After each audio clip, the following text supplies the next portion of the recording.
K3 हमने find out कर लिए है। अब L3 भी फाइंड आउट हो गया। K4 का कैलकुलेशन देखिए। K4 का फॉर्मूला होता है h time f of x not plus h comma y not plus K3 z not plus L3। Same ये तीनों हम लोग कैलकुलेट करेंगे। x नॉट की वैल्यू है, h की वैल्यू है, तो ये दोनों ऐड करेंगे तो 0.1।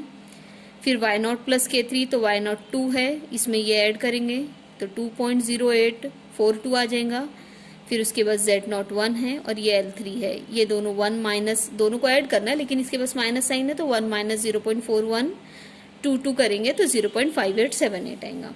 ठीक है, x की वैल्यू हो गई, ये y की वैल्यू, ये z की वैल्यू, x y z ये डालेंगे यहाँ पे तो f कैलकुलेट हो जाएगा। ये देखिए x प्लस z होता है तो ये x और ये z है, ये ऐड करेंगे तो हमें f मिल जाएगा और f को 0.1 से मतलब जो भी आंसर आएगा उसको हम 0.1 से मल्टीप्लाई करेंगे।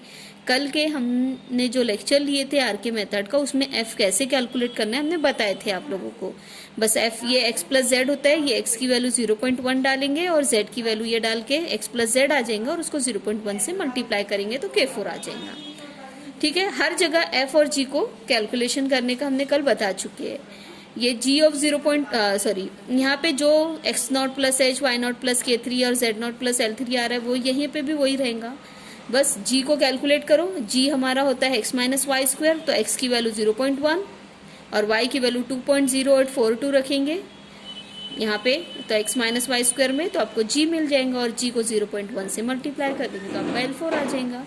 इस तरीके से हमारा K1, K2, K3, K4, L1, L2, L3, L4 आ गए। अब हम K और L कैलकुलेट करेंगे। K का फॉर्मूला ये होता है, आप सभी को पता है, 1/6 K1 plus 2 times K2 plus 2 times K3 plus K4। अब सभी K1, K2, K3, K4 है, आप कैलकुलेशन करिए, आपका ये K आ जाएगा। L का भी आंसर आप L1, L2, L3, L4 यहाँ पे सब्सिट्यूट करेंगे, आपका L आ जाएगा। K और L आने के बाद आप रंगे गुता मेथड से y1 कैलकुलेट करेंगे। y1 का फॉर्मूला होता है y not plus K, z1 का फॉर्मूला होता है z नॉट प्लस L।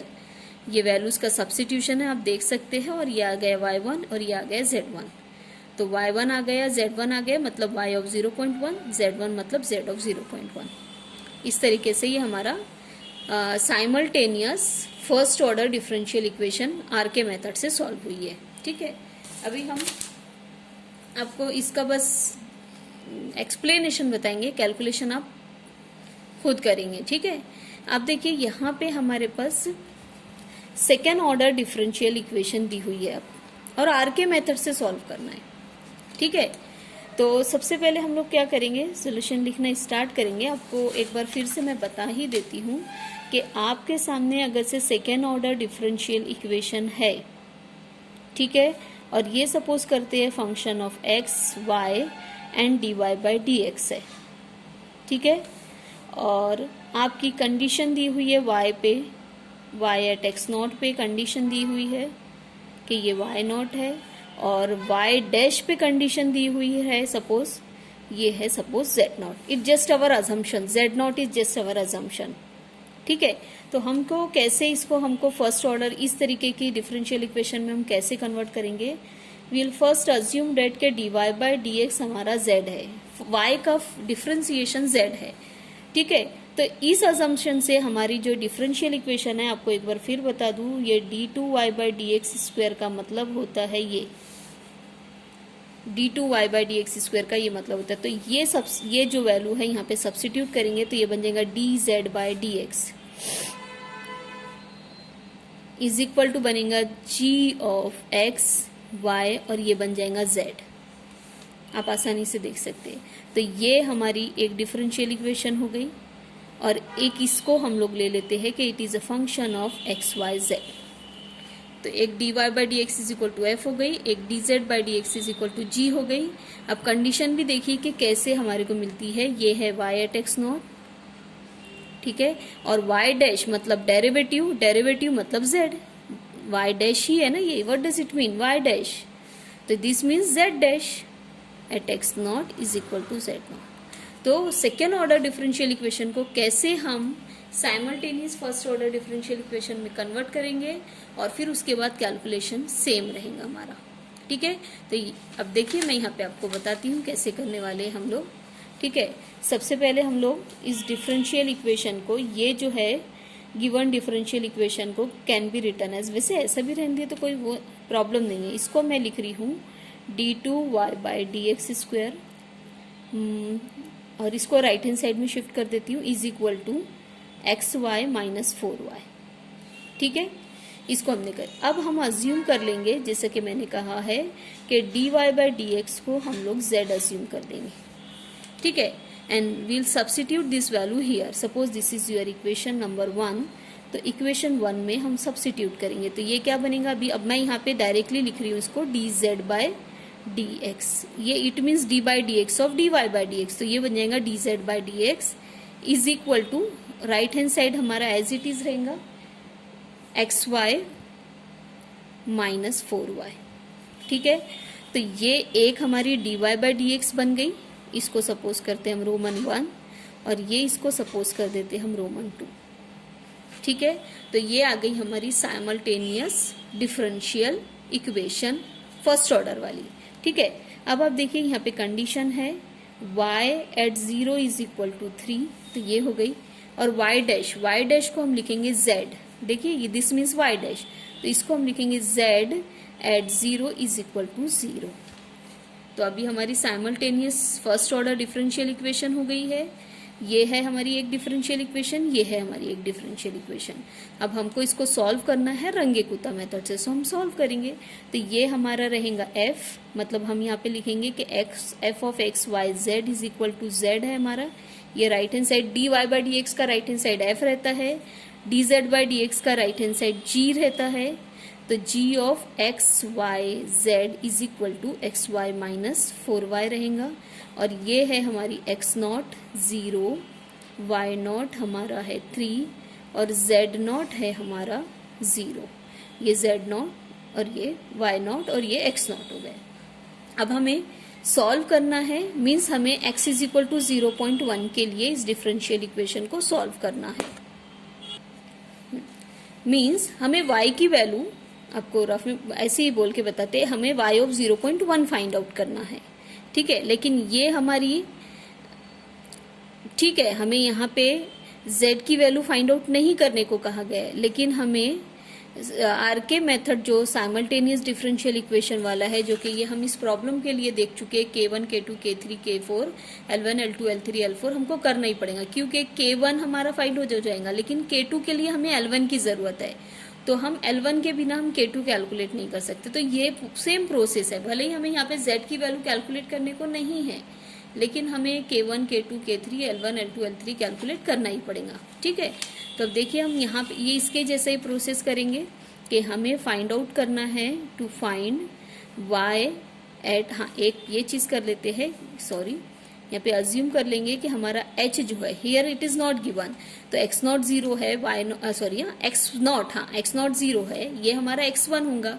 तो x1 कब होगा, जब हम अज्यूम करेंगे कि हमारा h 0.1 है। तो देखिए विद दिस अजम्पशन हमारा ये आ जाएगा 0.1। ठीक है, तो इसलिए हमने h को 0.1 अज्यूम करेंगे। ये x0 हो गया और h इस अजम्पशन से हमारा x1 बन गया। तो हम यहाँ पे इजीली लिख सकते हैं कि हमें फाइंड आउट करना है y एट x1, जिसको हम y1 भी कह सकते हैं, जिसको हम y ऑफ 0.1 भी कह सकते हैं। ठीक है, अब यहाँ पे सेम आगे हम लोग बढ़ेंगे। यहाँ पे हम उसके बाद क्या लिखेंगे कि K1 का फॉर्मूला है h time f of x0 y0 and z0, ऐसा लिखे हमने। ठीक है, ये K1 का, और सामने ही हम L1 का भी फॉर्मूला लिखेंगे h time g at x0 y0 and z0। ठीक है, ये हमारा हो गया लिखना। अब h की वैल्यू है 0.1, f of x0 y0 z0 ये 0 3 0, देखिए। ठीक है, तो यहाँ पे भी हमारा L1 क्या होगा 0.1, ये बन जाएगा 0, ये भी सेम है 0 3 0। ठीक है, चलिए अब f कैलकुलेट करते हैं। f की वैल्यू है z। ठीक है, z 0 है, z 0 है, तो यहाँ पे f की वैल्यू पूरी 0 हो रही है 0 3 0 पे। ये देखिए 0 3 0, तो 0 हो रहा है, 0 को 0.1 से मल्टीप्लाई करें तो हमारा K1 0 आ गया। ठीक है, चलिए अभी L1 का भी कैलकुलेशन देखते हैं। L1 की वैल्यू है xy माइनस 4y, सॉरी ये पता नहीं कहाँ से आ गए, xy माइनस 4y। x की वैल्यू है 0, y की वैल्यू है 3, और z की वैल्यू है 0, तो y की जगह पे आ जाएगा 3 और यहाँ पे आ जाएगा 0, तो 0 multiply by this is 0, minus 4 times 3 it is 12, और 12 को 0.1 से मल्टीप्लाई करेंगे हम लोग तो हमारा आ जाएगा 1.2, सॉरी ये -12 होगा और -12 को हम 0.1 से मल्टीप्लाई करेंगे तो -1.2, like that we can get L1। हम 1-2 स्टेप तक पहुँचते हैं, बाकी का आप लोग खुद कर लेना, ठीक है।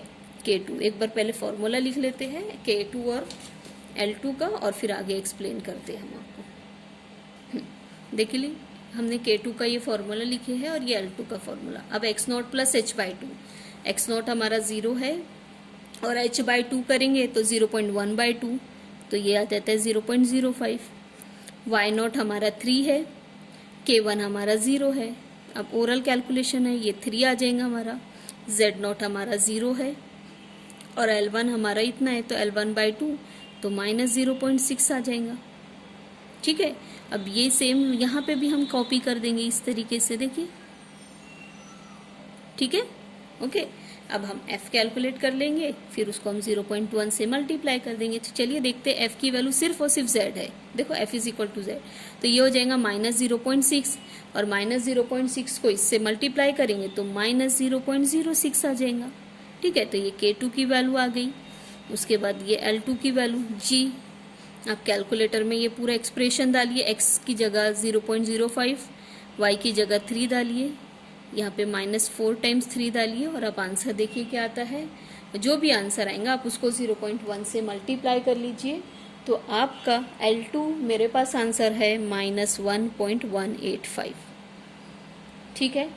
इसी तरीके से अब आप K3 का कैलकुलेशन करेंगे, I will not explain it to you, और L3 का भी कैलकुलेशन करेंगे, फिर K4 का करेंगे और L4 का करेंगे, ठीक है। K4 आप लोगों के लिए ये 2 से 3 स्टेप हम छोड़ दे रहे हैं और यहाँ पे K3 का आंसर लिख रहे हैं। K3 का वैल्यू है हमारे पास -0.05925,